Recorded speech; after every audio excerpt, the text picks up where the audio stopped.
Hey traders and investors, it's Serge Berger here.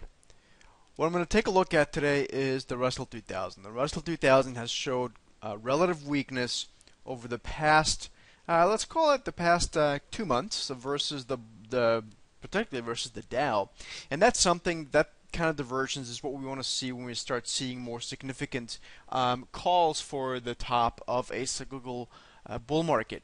In the meantime, however, the Russell 2000 has come to a very important spot. Okay, and that spot is basically its 200-day moving average. The Russell has not touched the 200-day moving average since November 2012, which is really more or less when the big upswing in broader equities, the latest upswing in broader equities started. And so far, the Russell has broken a whole bunch of support lines. Even if we go back all the way to November of 2012 and kind of draw this, you can see basically what the Russell 2000 has done is retest, a bearish retest, the 200-day moving average. So if we draw this in, very simply, you can see the index moving lower, moving back up to the 200-day, to the 50-day. I'm sorry, the 100-day, which is that blue line, that blue moving average, and then moving lower. Now, it's an incredibly critical spot because it also retested the black, this black support line, which it broke in early February. It retested it now from underneath. So right now, if we look at the price action that the index has given us a couple times here with the past 2 weeks, it shows even more important how big this level is. We have two major hammers now for the bulls to lean against, and for the bears to really use as their last place of confirmation that the market, or at least this market's going to go lower.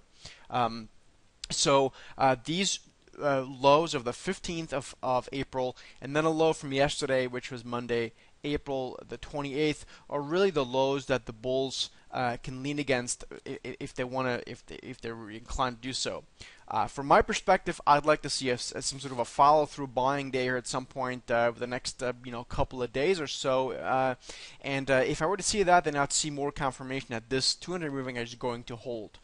If it's not, and if we're going to slide below here, I think this market could open up very quickly, and we could certainly see another 3-4% to the downside, somewhere towards 1070 to 1080.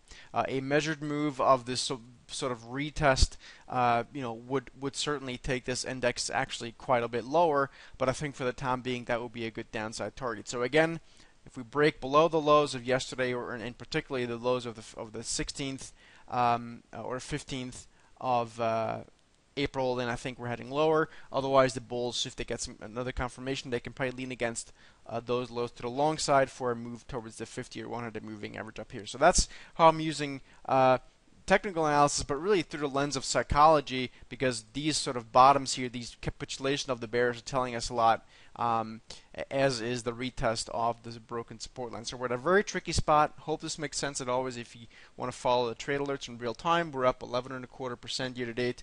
You can go to thesteadytrader.com and sign up there. Otherwise, if you got any questions, hit me up on Twitter. My Twitter handle is SteadyTrader. Take care.